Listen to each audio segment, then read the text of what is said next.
সুপ্রিয় দর্শক আসসালামু আলাইকুম। বেশ কয়েকটি ইস্যুতে জামাত এবং এনসিপির মধ্যে দ্বন্দ্ব তৈরি হয়েছে। এই দ্বন্দ্ব এড়িয়ে শেষ পর্যন্ত জোটটি টিকবে কিনা সেটা নিয়ে প্রশ্ন উঠেছে।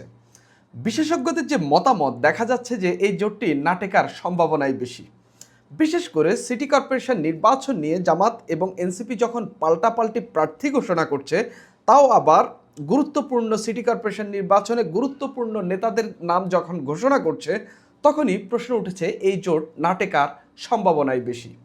তার উপর জামাতপন্থী আইনজীবী শাহরিয়ার কবির যখন বলছেন যে এনসিপিকে বিদায় বলার সময় এসেছে, তখন এই যে গুঞ্জন, এই যে আলোচনা, সেখানে নতুন করে জ্বালানি ঢালা হয়েছে এবং এই গুঞ্জন এবং আলোচনা আরও উত্তপ্ত হয়েছে। এবং শাহরিয়ার কবিরের এই বক্তব্যের পর এনসিপিও বেশ ক্ষেপেছে। অর্থাৎ এই জোটটি না টেকার সম্ভাবনাই এখন অনেক বেশি এবং যে বাস্তবতা দেখা যাচ্ছে এই জোটটি টিকবে বলে সম্ভবত এনসিপি এবং জামাতের নেতারাও বিশ্বাস করেন না। আমিও অন্তত 5টি কারণ পেয়েছি এই জোটটি না টেকার, এবং জামাত এবং এনসিপির মধ্যে যে দ্বন্দ্ব চলছে সেই প্রধানত 5টি দ্বন্দ্ব কি, যেই দ্বন্দ্বগুলোর কারণে এই জোটটি না টেকার সম্ভাবনাই বেশি এবং এই জোটটি সম্ভবত আগামী 2-3 মাসের মধ্যেই ভেঙে যাওয়ার বা আলাদা হয়ে যাওয়ার সম্ভাবনা তৈরি হয়েছে এবং প্রবল হয়েছে এরকম সম্ভাবনা। তো এই যে 5টি কারণ, এই 5টি কারণ আমি দলীয় বিভিন্ন সূত্রের মাধ্যমে জানতে পেরেছি, বিভিন্ন পত্রিকার রিপোর্ট এবং যে বাস্তবতা তৈরি হয়েছে এবং তাদের মধ্যে যে পাল্টাপাল্টি ঘটনা দেখা যাচ্ছে, সেগুলোর মধ্য দিয়ে এই 5টি কারণ স্পষ্ট হওয়া গেছে আর কি। তো প্রথমে যে কারণ সেটা হলো স্থানীয় সরকার নির্বাচন। এনসিপি গত কিছুদিনে তাদের দলের মধ্যে আলাপ আলোচনায় তারা একটা বিল্ড আপে আসতে পেরেছে যে তারা স্থানীয় সরকার নির্বাচন এককভাবে করবে। সেটা তারা তাদের ভোট ব্যাংকটা একটু যাচাই করতে চায়। সেই যাচাই করে নেওয়ার জন্যই যাতে আগামী নির্বাচনে কারোর সঙ্গে জোটে গেলে তারা বার্গেইনটা কেমন করবে সেটার মূল পরীক্ষা তো এখনই তাদেরকে দিতে হবে, তাই না? এর মধ্যে যদি দুই একটি সিটি কর্পোরেশনে তারা জয়লাভও করে ফেলে, সেটা তাদের জন্য একটা বাড়তি পয়েন্ট যোগ করবে আর কি, বা তাদের রাজনীতিতে নতুন একটা ডাইমেনশন যুক্ত করবে। সেই জায়গায় আমরা দেখলাম বিশেষ করে বিরোধটা তৈরি হয়েছে ঢাকা দক্ষিণ সিটি কর্পোরেশন নিয়ে, যেখানে এনসিপি বহু আগেই দলের গুরুত্বপূর্ণ নেতা আসিফ মাহমুদ সজীব ভুঁইয়ার নাম ঘোষণা করে রেখেছে। আমরা দেখলাম একটি প্রোগ্রামে জামাতের পক্ষ থেকে সাদিক কাইমের নাম ঘোষণা করা হয়েছে, যদিও এটা কেন্দ্রীয়ভাবে এখন পর্যন্ত ঘোষিত নাম না। তবে জামাত সাদিক কাইমকে এবং জামাতের তৃণমূল সাদিক কাইমকে চাচ্ছে যেন ঢাকা দক্ষিণ সিটি কর্পোরেশনে তিনি নির্বাচন করেন।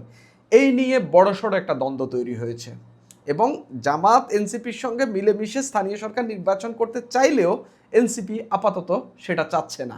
এমনকি এই যে সাদিক কাইমের নাম ঘোষণা এবং বিশেষ করে দলের এনসিপির মুখপাত্র আসিফ মাহমুদ সজীব ভুঁইয়া যেখানে নির্বাচন করার জন্য দীর্ঘদিন ধরে কাজ চালিয়ে যাচ্ছেন এবং তিনি এমপি ইলেকশনও করেননি, যেই কারণে সেই আসিফ মাহমুদ সজীব ভুঁইয়া যেখানে যেই সিটি কর্পোরেশনে নির্বাচন করবেন, সেখানে সাদিক কাইমের নাম ঘোষণাটাকে স্পষ্টত এনসিপি এটাকে বড় ধরনের জোটের মধ্যে যে অসামঞ্জস্যতা বা জোট রক্ষা না করার যে একটা প্রয়াস, সেটা হিসাবে এনসিপি এটাকে দেখছে।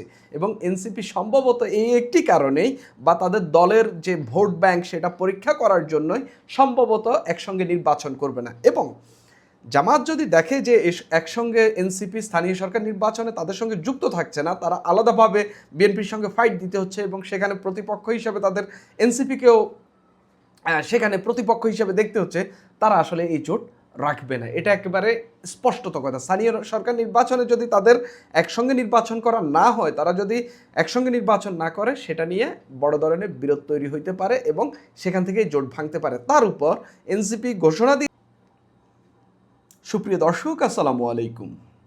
বেশ কয়েকটি ইস্যুতে জামাত এবং এনসিপির মধ্যে দ্বন্দ্ব তৈরি হয়েছে।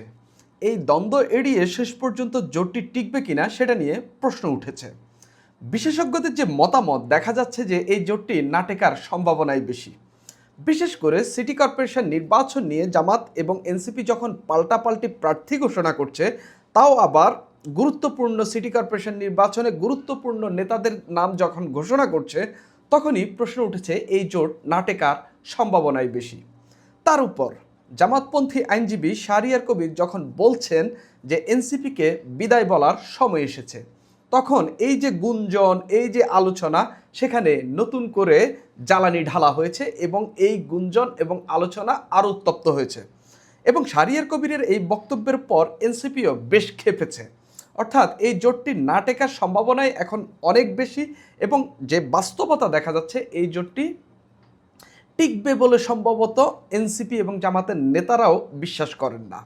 আমিও অন্তত 5টি কারণ পেয়েছি এই জোটটি না টেকার এবং জামাত এবং এনসিপির মধ্যে যে দ্বন্দ্ব চলছে সেই প্রধানত 5টি দ্বন্দ্ব কি, যেই দ্বন্দ্বগুলোর কারণে এই জোটটি না টেকার সম্ভাবনাই বেশি এবং এই জোটটি সম্ভবত আগামী 2-3 মাসের মধ্যেই ভেঙে যাওয়ার বা আলাদা হয়ে যাওয়ার সম্ভাবনা তৈরি হয়েছে এবং প্রবল হয়েছে এরকম সম্ভাবনা।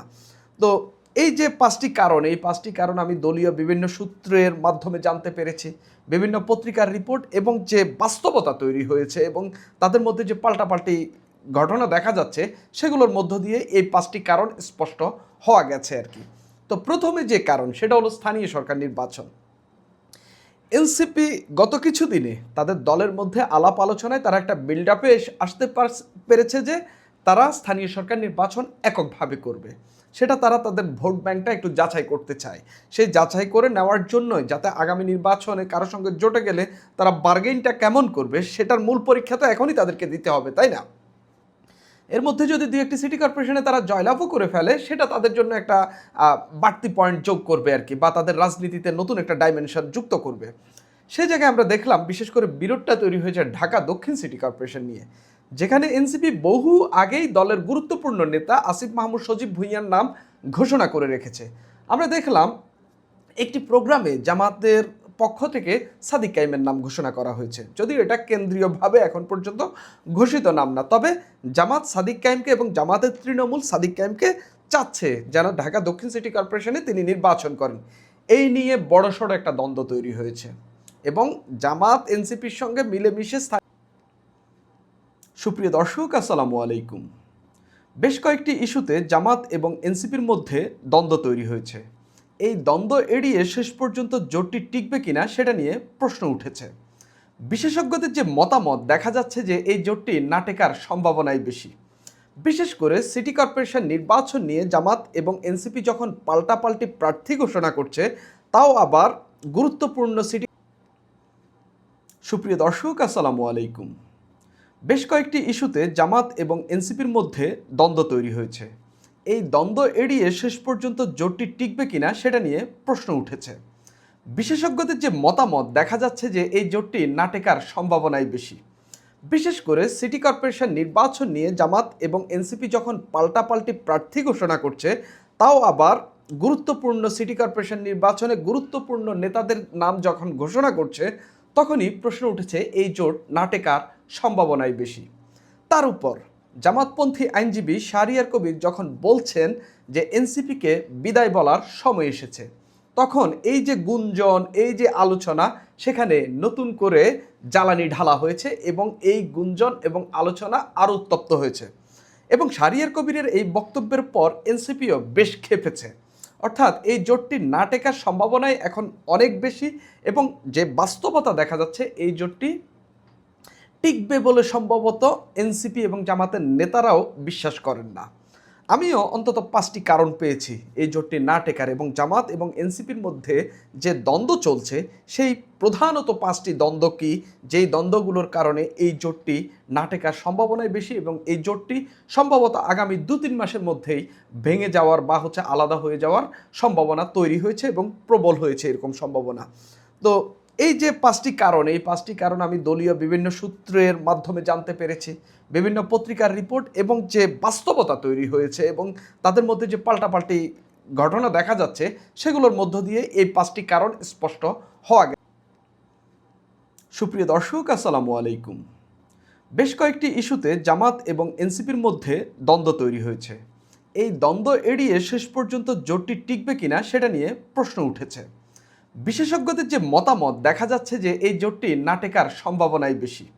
বিশেষ করে সিটি কর্পোরেশন নির্বাচন নিয়ে জামাত এবং এনসিপি যখন পাল্টাপাল্টি প্রার্থী ঘোষণা করছে, তাও আবার গুরুত্বপূর্ণ সিটি কর্পোরেশন নির্বাচনে গুরুত্বপূর্ণ নেতাদের নাম যখন ঘোষণা করছে, তখনই প্রশ্ন উঠেছে এই জোট না টেকার সম্ভাবনাই বেশি। তার উপর জামাতপন্থী আইনজীবী শাহরিয়ার কবির যখন বলছেন যে এনসিপিকে বিদায় বলার সময় এসেছে, তখন এই যে গুঞ্জন, এই যে আলোচনা, সেখানে নতুন করে জ্বালানি ঢালা হয়েছে এবং এই গুঞ্জন এবং আলোচনা আরও উত্তপ্ত হয়েছে। এবং শাহরিয়ার কবিরের এই বক্তব্যের পর এনসিপিও বেশ ক্ষেপেছে। অর্থাৎ এই জোটটি না টেকার সম্ভাবনাই এখন অনেক বেশি এবং যে বাস্তবতা দেখা যাচ্ছে এই জোটটি টিকবে বলে সম্ভবত এনসিপি এবং জামাতের নেতারাও বিশ্বাস করেন না। আমিও অন্তত 5টি কারণ পেয়েছি এই জোটটি না টেকার, এবং জামাত এবং এনসিপির মধ্যে যে দ্বন্দ্ব চলছে সেই প্রধানত 5টি দ্বন্দ্ব কি, যেই দ্বন্দ্বগুলোর কারণে এই জোটটি না টেকার সম্ভাবনাই বেশি এবং এই জোটটি সম্ভবত আগামী 2-3 মাসের মধ্যেই ভেঙে যাওয়ার বা আলাদা হয়ে যাওয়ার সম্ভাবনা তৈরি হয়েছে এবং প্রবল হয়েছে এরকম সম্ভাবনা। তো এই যে 5টি কারণ, এই 5টি কারণ আমি দলীয় বিভিন্ন সূত্রের মাধ্যমে জানতে পেরেছি, বিভিন্ন পত্রিকার রিপোর্ট এবং যে বাস্তবতা তৈরি হয়েছে এবং তাদের মধ্যে যে পাল্টাপাল্টি ঘটনা দেখা যাচ্ছে সেগুলোর মধ্য দিয়ে এই 5টি কারণ স্পষ্ট হওয়া গেছে আর কি। তো প্রথমে যে কারণ সেটা হলো স্থানীয় সরকার নির্বাচন। এনসিপি গত কিছুদিনে তাদের দলের মধ্যে আলাপ আলোচনায় তারা একটা বিল্ড আপে আসতে পেরেছে যে তারা স্থানীয় সরকার নির্বাচন এককভাবে করবে। সেটা তারা তাদের ভোট ব্যাংকটা একটু যাচাই করতে চায়। সেই যাচাই করে নেওয়ার জন্যই যাতে আগামী নির্বাচনে কারোর সঙ্গে জোটে গেলে তারা বার্গেইনটা কেমন করবে সেটার মূল পরীক্ষা তো এখনই তাদেরকে দিতে হবে, তাই না? এর মধ্যে যদি 2-1টি সিটি কর্পোরেশনে তারা জয়লাভও করে ফেলে সেটা তাদের জন্য একটা বাড়তি পয়েন্ট যোগ করবে আর কি, বা তাদের রাজনীতিতে নতুন একটা ডাইমেনশন যুক্ত করবে। সেই জায়গায় আমরা দেখলাম বিশেষ করে বিরোধটা তৈরি হয়েছে ঢাকা দক্ষিণ সিটি কর্পোরেশন নিয়ে, যেখানে এনসিপি বহু আগেই দলের গুরুত্বপূর্ণ নেতা আসিফ মাহমুদ সজীব ভুঁইয়ার নাম ঘোষণা করে রেখেছে। আমরা দেখলাম একটি প্রোগ্রামে জামাতের পক্ষ থেকে সাদিক কাইমের নাম ঘোষণা করা হয়েছে, যদিও এটা কেন্দ্রীয়ভাবে এখন পর্যন্ত ঘোষিত নাম না।